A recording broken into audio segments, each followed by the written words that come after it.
దైవ మర్మములు సహోదరుడు భక్తసింగ్ గారి యొక్క అనుభవంలో దేవుడు ఆయనకు బయలుపరిచిన దైవ మర్మములు ఈ దిన భాగము డిసెంబర్ 23 చదువుచున్నాను. దేవుని ఆత్మచేత ఎందరు నడిపింపబడుదురో వారందరూ దేవుని కుమారులై ఇందురు.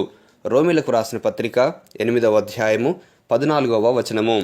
ఇక్కడ పరిశుద్ధాత్మను నడిపించు ఆత్మగా చూచుచున్నాము. మన జీవితములలో బహిరంగముగా దేవుని ఏర్పాటు ప్రకారము మనలను అడుగడుగున నడిపించును. మనము బుద్ధిహీనులము, మనంతట మనము దేవుని చిత్తమును కనుగొనలేని వారము.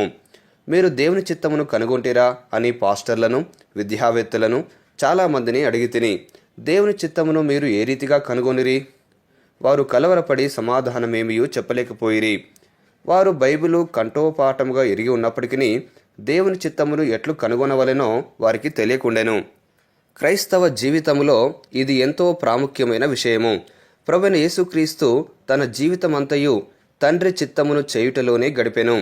నన్ను పంపిన వాని చిత్తము నెరవేర్చుటయు ఆయన పని తుద ముట్టించుటయు నాకు ఆహారమై ఉన్నదని ప్రభువు యోహాను సువార్త 4వ అధ్యాయం 34వ వచనంలో చెప్పెను.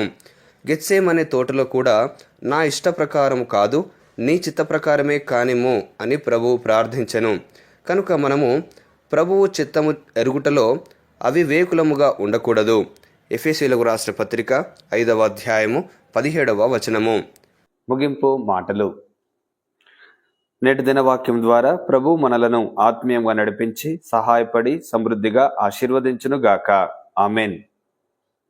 దైవజనుడు భక్సింగ్ గారి యొక్క వర్తమానములు, అందులో దైవ మర్మములు, అలసిన వాణిని ఊరడించు మాటలు పుస్తకములు మీ కొరకై ఈ ఛానల్లో అందుబాటులో ఉంచాము.